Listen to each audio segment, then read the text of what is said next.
আজকে সাধারণ লোক যে রাস্তায় নেমে আমাদের পাশে দাঁড়িয়েছে, আজকে যে কথাগুলো বলতে পারছি তাদের জন্যই বলতে পারছি। সেটা যদি ওনার ক্ষমতা থাকে মানুষকে উৎসবে মাতাবেন। আমি তো মনে হয় আর সব লোক আজকে বিচারের আশায় এই বিচার পাওয়ার উৎসবে রাস্তায় নেমেছে। আমরা তো পুলিশের ওপর ভরসা হারিয়েছিলাম বলেই হাইকোর্টে মামলা করেছিলাম ভালো এজেন্সি চেয়ে। এইটা খুবই উনি জঘন্য, মানে কি বলবো, মানে নিকৃষ্টতম কথাবার্তা বলেছেন। আর আমার মেয়ের ডেড বডিটা শোয়ানো, তার পাশে গিয়ে আমাকে এই অফারটা করা হচ্ছে, তখন কি আমরা এটাকে প্রমাণ রাখবো? কীভাবে ভিডিও করব? উনি কথাটা আগের থেকে কেন আমাদের সতর্ক করলেন না? তাই ভিডিও করে রাখতাম। আমরা 12টা 10-এ হসপিটালে পৌঁছেছি, 3.5 ঘন্টা আমাদের মেয়েটাকে দেখতে পর্যন্ত দেওয়া হয়নি। এই সমস্ত লোকজন আমার পাশে এসে দাঁড়িয়েছে বলেই আজকে আমি দুটো কথা বলার সুযোগটা পাই। হসপিটালে আমাদের মানে কমিশনার সোমনাথ দে আমাকে জোর করিয়ে ওই সাথে সাইন করিয়ে নিয়েছে। সার্টিফিকেট যেটা বডি হ্যান্ডওভার যে সার্টিফিকেটটা, ওটা উনি আমাকে জোর করিয়েই একমাত্র সাইন করিয়ে নিয়েছে। আমরা টালা থানায় গেছিলাম, আমরা মানে বডি আমার মেয়ের দেহ প্রিজার্ভ করার জন্যই গেছি, রেখে দেওয়ার জন্যই। তখন আমাদের সঙ্গে আমাদের সেকেন্ড কোনো অপিনিয়ন নেওয়ার, কিন্তু তখন আমাদের 300-400 পুলিশ মিলে ঘিরে আমাদের এত হেনস্থা করেছিল, আমরা সেই চেষ্টাটুকুও করতে আর পারি। যে অ্যারেস্ট হয়েছে তারপরে কিন্তু আমরা অন্তত কোনো শুনুন, অ্যারেস্টটা তো বড় কথা নয়। অ্যারেস্টটা নিশ্চয়ই যারা যারা অপরাধ করে তারা অ্যারেস্ট হবে, এটা তো আশা রাখছি। একজনের উপর তো আমাকে আশা রাখতে হবে। একের পর এক ক্ষেত্রে সাসপেনশনের অর্ডার আমরা দেখতে পাচ্ছি, এমনকি আরজি করেও আমরা গতকাল দেখেছি 51 জনকে ঢুকতে দেওয়া থেকে বিরত করার একটা নির্দেশ দেওয়া হয়েছে। সেটা নিয়ে কি বক্তব্য আপনার? শুনুন, এই যে কলেজগুলোতে এই পরিস্থিতি আমি আজ পর্যন্ত কোনোদিন জানতাম না। আজকে আমার মেয়েটা মেরে মারা গিয়ে সমস্ত কলেজগুলোকে মানে পরিষ্কার পরিচ্ছন্ন করার চেষ্টা করছে। স্বাস্থ্য শিক্ষা ব্যবস্থা যে আজকে চেষ্টা করছে, এর জন্যে স্বাস্থ্য শিক্ষা ব্যবস্থার প্রতি আমি অসংখ্য কৃতজ্ঞ।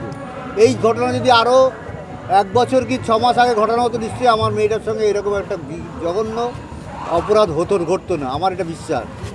ডাক্তারি পড়ুয়া যে 5 দফার দাবি রেখেছেন, তার মধ্যে সিপি অর্থাৎ পুলিশ কমিশনার বিনীত গোয়েলের পদত্যাগ চাইছে। অন্যদিকে মুখ্যমন্ত্রী তিনি বলছেন যে ল অ্যান্ড অর্ডার বোঝেন বিনীত গোয়েল, তিনিও পদত্যাগ করতে চেয়েছিলেন কিন্তু তিনি ল অ্যান্ড অর্ডার বোঝেন। সেটা বিনীত গোয়েলের আর মুখ্যমন্ত্রী আমাদের, তার দুজনেরই ব্যাপার। এই ব্যাপারে কিছু মন্তব্য করা মনে হয় আমার উচিত হবে না। তবে ছাত্রদের দাবিটা ন্যায্য, এটাও বলবো। ছাত্ররা বিনীত গোয়েলের পাশাপাশি আজকে আবার স্বাস্থ্য সচিব সহ আরও 3 কর্তার এইবার বলছি, এটা তো পরিষ্কার বোঝা যাচ্ছে, স্বাস্থ্য দপ্তর যদি প্রশ্রয় না দিত আজকে এইরকমভাবে কলেজগুলো এত অবনতি ঘটতো না। স্বাস্থ্য দপ্তর অবশ্যই প্রশ্রয় দিয়েছে যারা অন্যায় করে অপরাধীদের। এটা ভীষণ অন্যায়। শিক্ষা ব্যবস্থাকে ভেঙে দিতে যারা চায়, সবসময় আমি তাদের বিরোধিতা করব, যে কোনোভাবে, যে কোনো অবস্থায়। তাহলে আপনারা এই পদত্যাগগুলো সমর্থন করছেন পরিবারের তরফ থেকে, যে দাবিগুলো উঠছে? অবশ্যই ছাত্রদের দাবি ন্যায্য মনে করেই তো আজকে রাত্রি এই 2টো বাজে 1টা বাজে আমরা ওদের পাশে এসে দাঁড়াবার চেষ্টা করি, এবং তাদের যে আন্দোলন তার যৌক্তিকতা আছে বলেই তাদের পাশে এসে দাঁড়ানোর চেষ্টা করি। ছাত্রদের পাশাপাশি বিভিন্ন রাজনৈতিক দল, তারা কোনো রাজনৈতিক দল স্বাস্থ্যমন্ত্রী এবং স্বরাষ্ট্রমন্ত্রীর পদত্যাগ দাবি করছেন, কেউ মুখ্যমন্ত্রীর পদত্যাগ দাবি করছেন। কি বলবো, রাজনৈতিক দলের ব্যাপারে রাজনৈতিক দল তার নিজের সিদ্ধান্ত নিজের নিচ্ছে। সে তো আর আমাদের যে মনের ব্যথা সেটা তো অত বুঝছে কিনা জানি না। তারাও যে যারাই মানে এই ব্যাপারটা নিয়ে আন্দোলন করছে, আমরা সবসময় তাদের পাশে আছি। স্বাস্থ্যমন্ত্রী, শিক্ষামন্ত্রী বা মুখ্যমন্ত্রীর পদত্যাগ কি যৌক্তিকতা আছে দাবি? না, এটা আমরা বলতে পারি না, এটা আমরা বলতে পারি। এই বিষয়ে আমরা কেন বলবো? আজকে সাধারণ লোক যে রাস্তায় নেমে আমাদের পাশে দাঁড়িয়েছে, আজকে যে কথাগুলো বলতে পারছি তাদের জন্যই বলতে পারছি। অনেক ক্ষেত্রে অনেকেই বলছেন যে এবার উৎসব বা পুজো সেটাতে কাটছাট করা হোক, এমনকি অনেক সেটা যদি ওনার ক্ষমতা থাকে মানুষকে উৎসবে মাতাবেন। আমি তো মনে হয় আর সব লোক আজকে বিচারের আশায় এই বিচার পাওয়ার উৎসবে রাস্তায় নেমেছে এবং রাজপথ দখল করেছে।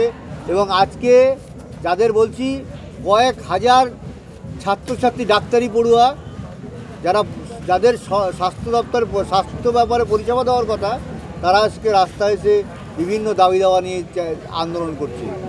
সুতরাং সেটা টোটাল তাদের দায়িত্ব নিতে হবে। তারাও তো নিশ্চয়ই কাজে ফিরতে আগ্রহী যারা আন্দোলন। অবশ্যই, আমার যেটুকু ধারণা, যারা এই চিকিৎসা ব্যবস্থার সঙ্গে যুক্ত তারা সব সময় পেশেন্টদের মানে যারা অসুস্থ ব্যক্তিদের এত ভালোবাসে, তারা যে 36 ঘন্টা 38 ঘন্টা 48 ঘন্টা ডিউটি করে, তারা এটাকে কোনো কিছু মনেই করে না, আমার ধারণা। কোনো জায়গা থেকে এই কথা বলা হচ্ছে এবং সুপ্রিম কোর্টে রাজ্য সরকারও বলেছে যে এই জুনিয়র ডাক্তারদের যে আন্দোলনের ফলে অনেক রোগীর মৃত্যু হচ্ছে। এই ব্যাপারে আপনাদের শুনুন, এই ব্যাপারে তো আমরা কোনো পরিসংখ্যান জানি না, সুতরাং এই ব্যাপারে আমরা মন্তব্য কী করে করবো? আপনারা কি কোনোভাবে আবেদন করবেন যে আন্দোলনকারীদের যে কাজে ফেরার ব্যাপারে, না যতক্ষণ না পর্যন্ত না, এটা তাদের সিদ্ধান্ত, তারা সুবিবেচনা করে। আমি তো বললাম সবারই শুভবুদ্ধি সম্পন্ন লোক, এবং এরা যে কষ্ট করে আজকে এখানে আসে সেটা মানে অমানবিক কষ্ট করতে হয় ডাক্তারি চান্স পেতে, পড়াশোনা করতে গেলে। সেই ব্যাপারে তাদের সিদ্ধান্তই চূড়ান্ত, তাদের সিদ্ধান্তের সঙ্গে আমার মত আছে। আচ্ছা, পুলিশের আজকের সক্রিয়তা এবং লালবাজার অভিযানের সক্রিয়তা আমরা দেখেছিলাম, 9 আগস্টে তাদের যে ভূমিকা ছিল সেই বিষয়ে আমরা তো পুলিশের ওপর ভরসা হারিয়েছিলাম বলেই হাইকোর্টে মামলা করেছিলাম ভালো এজেন্সি চেয়ে। হাইকোর্ট সিবিআইকে ভালো এজেন্সি মনে করেছে, তাই তারা হাইকোর্টকে বিচার করার, সিবিআইকে বিচার করার অধিকার দিয়েছে, তদন্ত করার অধিকারটা দিয়েছে। মুখ্যমন্ত্রী বলেছেন টাকা অফারের প্রসঙ্গে যদি কোনো প্রমাণ থাকে তাহলে দেখাতে, সেই বিষয়ে কি বক্তব্য? আর এইটা খুবই উনি জঘন্য, মানে কি বলবো, মানে নিকৃষ্টতম কথাবার্তা বলেছেন। আর আমার মেয়ের ডেড বডিটা শোয়ানো, তার পাশে গিয়ে আমাকে এই অফারটা করা হচ্ছে, তখন কি আমরা এটাকে প্রমাণ রাখবো? কীভাবে ভিডিও করব? উনি কথাটা আগের থেকে কেন আমাদের সতর্ক করলেন না? তাই ভিডিও করে রাখতাম। উনি খুবই এটা নক্কারজনক কথাবার্তা বলেছেন। এটা কোনো মা বাবার পক্ষে ওই মোমেন্টে, তারপরে সারা দিন আমাদের যেভাবে হ্যারাসমেন্ট করা হয় সকাল থেকে আমরা 12টা 10-এ হসপিটালে পৌঁছেছি, 3.5 ঘন্টা আমাদের মেয়েটাকে দেখতে দেওয়া হয়নি। এবং আমার মেয়েটা যখন পুলিশ খবর পেয়েছে 10টা 10-এ, 12টা 44 তারা ডাক্তারে দেখিয়েছে। সত্যি এটা কত মর্মান্তিক তখন ছিল। কোনো মার যেন ভবিষ্যতে এই মর্মান্তিক পরিস্থিতির শিকার না হতে হয়, এটাই আমি বলবো। নাগরিক সমাজের রাত দখল, ভোট দখলকে শাসক দলের তরফ থেকে 14 তারিখের পর থেকে বলছে যে কনসার্টে পরিণত হয়েছে। সেটা তাদের মনে হয়েছে, তারা বলেছে। কিন্তু আমি বলবো এই সমস্ত লোকজন আমার পাশে এসে দাঁড়িয়েছে বলেই আজকে আমি দুটো কথা বলার সুযোগটা পাচ্ছি। এবং প্রথম 4 দিন আপনারা নিশ্চয়ই দেখেছেন, আমরা কোনো সংবাদ মাধ্যমে কথা বলতে পারি, মনের ওপর আমাদের এমন চাপ ছিল। ঘটনার দিন আপনাদের স্থানীয় বিধায়ক তিনিও তো আপনার বাড়িতে উপস্থিত হয়ে গেছিলেন বা শ্মশানেও আশেপাশে ছিলেন। হ্যাঁ ছিলেন, তিনি কী কারণে ছিলেন সেটা তিনি জানেন। ওনার সঙ্গে আমার ওই মোমেন্টে কোনো কথাই হয়নি। এবং হসপিটালে আমাদের মানে কমিশনার সোমনাথ দে আমাকে জোর করিয়ে ওই সাথে সাইন করিয়ে নিয়েছিল। ডেড বডি ডিসচার্জ সার্টিফিকেট, যেটা বডি হ্যান্ডওভার যে সার্টিফিকেটটা, ওটা উনি আমাকে জোর করিয়েই একমাত্র সাইন করিয়ে নিয়েছিল। কোথায়? আরজি করে? হ্যাঁ, আরজি করে। কে কাউন্সিলর কে? সোমনাথ দে। আচ্ছা, কি সাদা কাগজে না কোনো ফর্মে? না, ফর্মেই। কিন্তু তখন আমার কাছে শুধু আমার এই ভাগনা ছিল। ও বলছে মামি সাইন করবে না, আমি বলছি সাইন করব না, কিন্তু উনি বলছেন এটাতে করতে হবে, এটাতে এখনই করতে হবে, নাহলে অনেক দেরি হয়ে যাবে। আমি বলছি বাড়ির লোক এলে আমি করব, বলছেন না এখনই করতে হবে। তখন আমি করিয়ে দিয়েছি। এটা কটা নাগাদ করিয়েছে? তখন কি পোস্টমর্টেম? হ্যাঁ, পোস্টমর্টেম সম্পূর্ণ হওয়ার পরে।